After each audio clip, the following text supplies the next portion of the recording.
नमस्कार, जय हिंद। इतिहास विमर्श में एक बार फिर से आप सभी का स्वागत है। आज हम जो चर्चा करने वाले हैं इस वीडियो में वो बात करेंगे हम जो BA first year, BCom first year और बीएससी फर्स्ट ईयर में जिन बच्चों ने इस बार पहली बार प्रवेश लिया है, जो न्यू एजुकेशन पॉलिसी के अंतर्गत इस बार अध्ययन कर रहे हैं, वो किस प्रकार से परीक्षाओं में जाएंगे, उनका क्या पैटर्न रहने वाला है। सबसे पहले मैं बात करूंगा सीसीई की। जो आंतरिक मूल्यांकन होने हैं इन बच्चों के जो फर्स्ट ईयर में इस साल, उन सभी के लिए जो मुख्य विषय हैं, ये चार्ट आप देखिए। इस चार्ट में ये मुख्य जो विषय दिए गए हैं, केवल इन मुख्य विषयों के ही आंतरिक मूल्यांकन होंगे। अभी तक बहुत सारे बच्चे बार बार पूछते हैं कि किस तरीके से हमें परीक्षा देनी है, या आंतरिक मूल्यांकन के आधार पाठ्यक्रम में हमें क्वेश्चन कौन देगा, या जो हम व्यावसायिक पाठ्यक्रम पढ़ रहे हैं उसमें हमें आंतरिक मूल्यांकन कैसे देना है, सीसीई कैसे देना है, या जो प्रोजेक्ट वाला पेपर है उसमें हमें सीसीई किस प्रकार से देना है, या आधार पाठ्यक्रम में हमें सीसीई कैसे देना है। तो इस प्रकार की जो एक चर्चा है लोगों में, इसमें जो बच्चे हैं उनमें अभी इसकी जागरूकता नहीं है या इसकी जानकारी नहीं है, तो वो परेशान है। तो आज मैं इस वीडियो में केवल इसी बात की चर्चा करूंगा। जो मैं चार्ट अभी आपको दिखा रहा था, इसे एक बार फिर से देखिए। जो आपकी मूल्यांकन पद्धति है, इसमें ये साफ साफ इंडिकेशन है, पहले ही लिखा हुआ है। आपको अगर ये चार्ट वैसे देखना है तो एमपी हायर एजुकेशन की वॉल पर जाकर आप इसको सर्च कर सकते हैं। तो इसमें जो मूल्यांकन पद्धति है वो सभी मुख्य विषय के लिए, ये पहले ही लिखा हुआ है, सभी मुख्य विषय के लिए, यानी जो आपने 3 मुख्य विषय लिए हैं, मेजर सब्जेक्ट, माइनर सब्जेक्ट और वैकल्पिक या इलेक्टिव सब्जेक्ट, जो आपने तीसरे पेपर के रूप में लिया है, ये मूल्यांकन पद्धति केवल इन 3 पेपरों के लिए ही रहेगी। यानी जो 25 नंबर का सीसीई है, 25 नंबर के जो आंतरिक मूल्यांकन परीक्षा है, वो इन 3 ही पेपरों की होगी। जो पहला मेजर सब्जेक्ट है जिसमें आपको 2 पेपर पढ़ने हैं, जो माइनर सब्जेक्ट है उसमें 1 पेपर पढ़ना है, और जो जेनेरिक सब्जेक्ट है उस जेनेरिक सब्जेक्ट में या वैकल्पिक सब्जेक्ट में भी आपको 1 ही पेपर पढ़ना है। तो सीसीई इन 3 के ही होंगे। ऐसे कुल मिला के 4 पेपर के आपको सीसीई देने, 2 मेजर के, 1 माइनर का और 1 वैकल्पिक या इलेक्टिव सब्जेक्ट का। तो इन 4 पेपरों का होगा जो 25-25 नंबर का सीसीई होगा। 2 सीसीई होने हैं, तो इनमें ये आपके टीचर पर डिपेंड करता है कि वो 15 और 10 नंबर के 2 सीसीई लेते हैं या 13 और 12 नंबर के लेते हैं। 2 पेपर होंगे, तो इनमें टोटल 25 नंबर का आपको विभाजन करना है और उस हिसाब से आपके सीसी होंगे। अब इस चार्ट पर ध्यान दें। इसमें जो मुख्य लिखित परीक्षा है ये आपकी 75 अंक की है, आंतरिक मूल्यांकन आपके 25 अंक के हैं, और जो लिखित परीक्षा की अवधि है, अभी तक जो परीक्षाएं होती आई हैं विश्वविद्यालय स्तर की, वे सभी 3 घंटे की परीक्षाएं होती थी। उसमें कम से कम आपको 3 घंटे का समय मिलता था। इस न्यू एजुकेशन पॉलिसी में अब आपको समय केवल 2 घंटे का मिलने वाला है। तो ये चार्ट पे आप एक बार फिर गौर करें। जो मुख्य लिखित परीक्षा है इसमें पैटर्न कैसे रहने वाला है, तो इसमें अति लघु उत्तरी जो प्रश्न आने वाले हैं वो आएंगे 3, और उनके लिए अंक निर्धारित हैं 9, यानी 3-3 करके 9 अंक।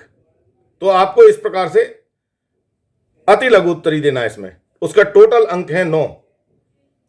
उसके बाद है लघु उत्तरी, ये है 9 अंक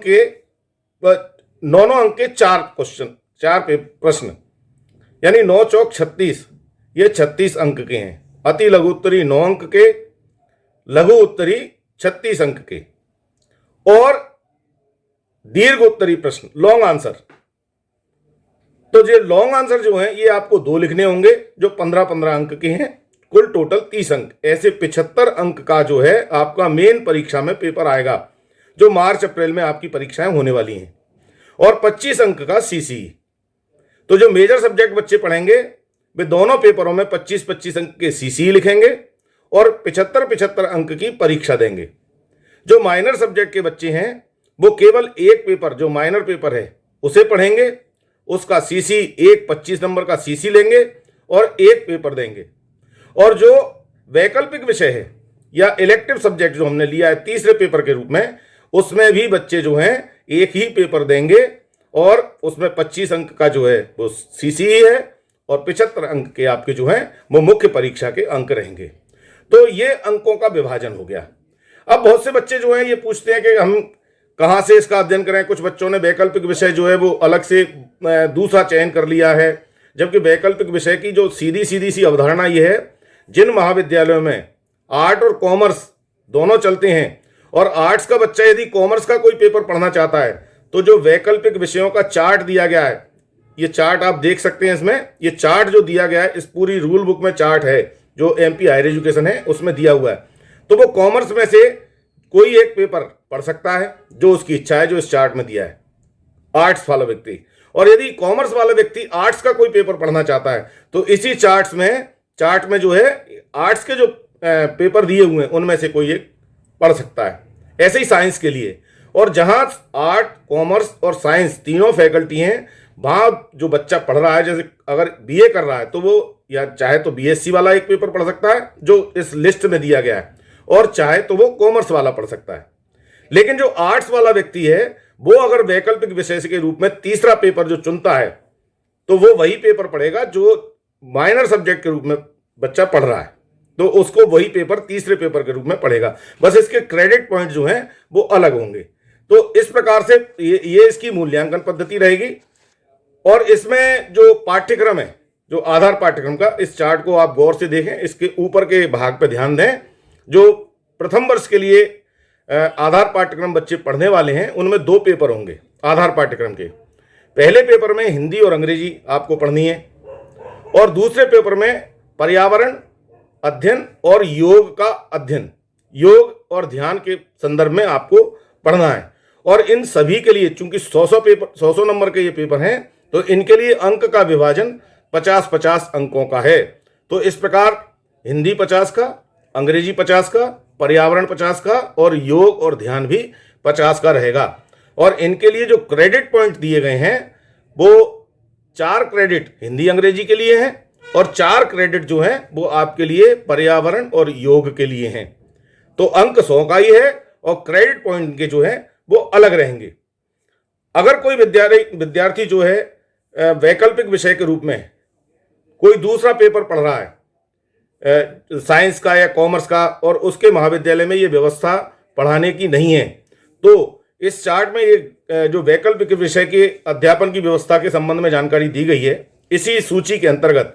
उसमें अध्ययन सामग्री के संदर्भ में लिखा हुआ है, आप देखें, इस पॉइंट को देखें, नीचे सबसे लास्ट में से देखें तो यहाँ लिखा हुआ है कि उच्च शिक्षा विभाग द्वारा कला, वाणिज्य एवं विज्ञान संकाय के लोकप्रिय वैकल्पिक विषय जो इलेक्टिव विषय के अंतर्गत हैं के पाठ्यक्रम के लिए जो कंटेंट हैं उनके जो उन्होंने उच्च शिक्षा विभाग ने तैयार की हैं, ई कंटेंट के रूप में विकसित कर विभागीय वेबसाइट पर अपलोड किए जाएंगे। यानी उन्होंने विभागीय वेबसाइट पे ये ई कंटेंट जो वैकल्पिक विषय के हैं, चाहे आर्ट्स, कॉमर्स और साइंस, वो अपलोड या तो हो चुके होंगे या होने वाले होंगे। तो आप वहां जाके अध्ययन करेंगे, अपनी जानकारी पूरी लेंगे और अपने महाविद्यालय में जो शिक्षक है उनके साथ डिस्कस करके उसको क्लियर करेंगे। तो ये व्यवस्था इसमें रहेगी। इसके अलावा हम देखें इसको, जो अकादमिक संरचना बताई गई है इसी चार्ट में, इस चार्ट में आप गौर दें, जो अकादमिक संरचना है उसमें मुख्य विषय के लिए जो क्रेडिट पॉइंट रखे गए हैं वो 54 क्रेडिट हैं। गौण विषय जो जिसे हम माइनर सब्जेक्ट कहते हैं, मेजर सब्जेक्ट के लिए 54 क्रेडिट, 54 क्रेडिट, माइनर सब्जेक्ट के लिए 28 क्रेडिट, और जो वैकल्पिक या इलेक्टिव सब्जेक्ट है उसके लिए 18 क्रेडिट। कौशल संवर्धन या व्यावसायिक पाठ्यक्रम जो हम पढ़ रहे हैं उनके लिए 12 क्रेडिट हैं। आधार पाठ्यक्रम के लिए जो हमें 3 साल लगातार पढ़ना है उसके लिए 24 क्रेडिट पॉइंट हैं। Field project, internship, community engagement इत्यादि के लिए आपको 24 क्रेडिट पॉइंट दिए गए हैं।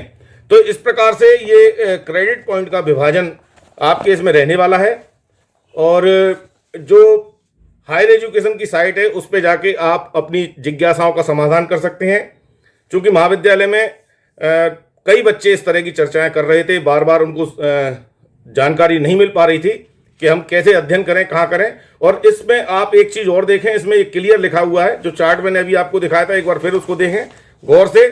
उसमें ये साफ क्लियर इंडिकेशन दिया गया है कि जो बच्चे वो पढ़ रहे हैं, जो फाउंडेशन की परीक्षा देंगे, उन फाउंडेशन की परीक्षा देने वाले बच्चों को वो नहीं देने, सीसी नहीं देने, उनके लिए सीसी की व्यवस्था नहीं रहेगी। तो इस प्रकार से इस चार्ट में ये क्लियर दिया हुआ है नीचे कि जो फाउंडेशन पढ़ने वाले बच्चे हैं वो सीसी नहीं देंगे, उनके लिए ये व्यवस्था नहीं है। आप इसको देख सकते हैं, इस चार्ट को आराम से आप देखें और इस पूरे अध्ययन को जो हायर एजुकेशन की वॉल पे है उसको आप देख के अपने लिए पाठ्यक्रम सामग्री तैयार करें। ये नीचे साफ लिखा हुआ है कि आधार पाठ्यक्रम के प्रश्न पत्र वस्तुनिष्ठ पद्धति पर आधारित होंगे और इसमें प्रत्येक वर्ष 100 अंक के 2 प्रश्न पत्र होंगे। इसमें आंतरिक मूल्यांकन का प्रावधान नहीं है, यानी इसके लिए किसी प्रकार का सीसी की व्यवस्था नहीं की गई है। ये मैंने अंडरलाइन इसमें किया हुआ है, आप चाहें तो इसको नोट करें। और इसलिए अगर आपके मन में कोई घबराहट है कि हमें फाउंडेशन के सीसी नहीं मिल पा रहे हैं, हम कहाँ दें, योग व्यायाम का सीसी कहाँ दें, ये इंग्लिश हिंदी का सीसी कहाँ दें, तो ये नहीं, आपको मुख्य प्रश्न पत्र जो आपका मेजर सब्जेक्ट है, गौण सब्जेक्ट जिसको हम माइनर सब्जेक्ट कहते हैं वह, और वैकल्पिक विषय, केवल इन 3 के ही आपको सीसी देने हैं। जो आधार पाठ्यक्रम का आपको प्रश्न पत्र आएगा परीक्षा में वो वस्तुनिष्ठ प्रश्न आएंगे, ऑब्जेक्टिव टाइप, ये इसमें लिखा हुआ है, इस चार्ट में भी आपने देखा है। तो इस प्रकार से आपको परीक्षा की तैयारी करनी है। बहुत जल्द आने वाले दिनों में आपके परीक्षा फॉर्म भी भरे जाएंगे, जो विश्वविद्यालय उसकी डेट निकालेगा, तो हो सकता है फरवरी के आसपास आपके परीक्षा फॉर्म सबमिट किए जाएं। आप सभी लोग जागरूक रह के अपने परीक्षा फॉर्म सबमिट करें। मार्केट में पढ़ने के लिए काफ़ी कुछ अध्ययन सामग्री उपलब्ध हो चुकी है। कुछ पेपर्स की अभी फर्स्ट पेपर की किताबें नहीं आई, जैसे हिस्ट्री की किताब अभी मार्केट में नहीं है। कुछ बच्चे 20 सीरीज या इस तरह की कोई बाजार में आने वाली किताब को पढ़ के काम चलाना चाहें तो मैं उनको एक बार जरूर ये कहूँगा कि इनको सावधानी पूर्वक पढ़ें, क्योंकि जो 1-2 मैंने 20 सीरीज देखी हैं मार्केट में आई हैं हिस्ट्री विषय की खास तौर पे, तो उसमें कंटेंट को क्लियर नहीं किया गया है। वो अपने मन से कुछ तो भी दिया हुआ है। जो सिलेबस आपका है एमपी हायर एजुकेशन की बॉल पे भी है, और आप चाहें तो इतिहास विमर्श में पीछे 3-4 वीडियो पीछे आप देखें, ये वाला जो वीडियो है इसमें आप बीए फर्स्ट ईयर के इतिहास विषय के दोनों पेपर मेजर और माइनर का सिलेबस देख सकते हैं। तो इस सिलेबस के आधार पर जो 20 सीरीज या जो मैटर आपको मार्केट में किताब उपलब्ध हो, नेट पे उपलब्ध हो, तो आप उससे जब तक पढ़ें, अपनी तैयारी करें, सीसी के क्वेश्चन अच्छी तरीके से पढ़ के दें, आप परीक्षा में सफल हों। मेरी यही शुभकामनाएं आप सभी के साथ हैं। मेरी कोई हेल्प यदि आपको चाहिए, मुझसे कुछ जानना चाहते हैं, पूछना चाहते हैं, तो मेरे महाविद्यालय में आप आ सकते हैं, वहाँ मैं आपसे चर्चा करूँगा। साथ ही साथ यदि आप कहीं बाहर हैं, पूरे ग्वालियर चंबल संभाग में कहीं भी बाहर रहते हैं और न्यू एजुकेशन पॉलिसी के अंतर्गत अपने विषय से संबंधित कोई प्रश्न पूछना चाहते हैं, तो आप इसी जो चैनल है इतिहास विमर्श, इसमें कमेंट्स बॉक्स में जाके अपने कमेंट्स के माध्यम से मुझसे चर्चा कर सकते हैं। मैं कोशिश करूंगा कि आपके प्रश्नों का समाधान करूं मैं। यदि आप अभी तक इतिहास विमर्श से जुड़े नहीं हैं तो आप इतिहास विमर्श को सब्सक्राइब करें, साथ ही साथ बेल आइकन पर जाएं और उसके ऑल के ऑप्शन पर जाएं, जिससे इस चैनल पर जो भी सूचनाएं आती हैं वे सारी सूचनाएं आपको सबसे पहले मिलें। इस पे बहुत सारे वीडियो मैंने प्रोजेक्ट से रिलेटेड भी डाले हैं, क्योंकि प्रोजेक्ट भी बहुत सारे बच्चों ने लिया है। तो प्रोजेक्ट कैसे तैयार करना है, अपने आसपास के जो पर्यटन स्थल हैं उनके माध्यम से हम कैसे उनको प्रमोट कर सकते हैं, आगे बढ़ा सकते हैं। आप चाहें तो इसमें से आपको काफ़ी जानकारी मिलेगी। इसी तरीके से आप अपने नज़दीक के कोई ऐतिहासिक स्थलों के बारे में प्रोजेक्ट ले सकते हैं। आप इस वीडियो को देखते रहें, इस इतिहास विमर्श को देखते रहें। मैं आने वाले दिनों में वोकेशनल और प्रोजेक्ट से रिलेटेड कुछ वीडियो और लाने की कोशिश करूंगा, जिससे आप लोगों की मदद हो। आपने ये चैनल देखा, अभी तक जिस तरह से आपने इसको विश्वास दिया है, इस विश्वास को बनाए रखें। अगर ये वीडियो आपको पसंद आया हो, ये जानकारी आपको पसंद आई हो, तो लाइक भी करें। आपका बहुत बहुत धन्यवाद। जय हिंद।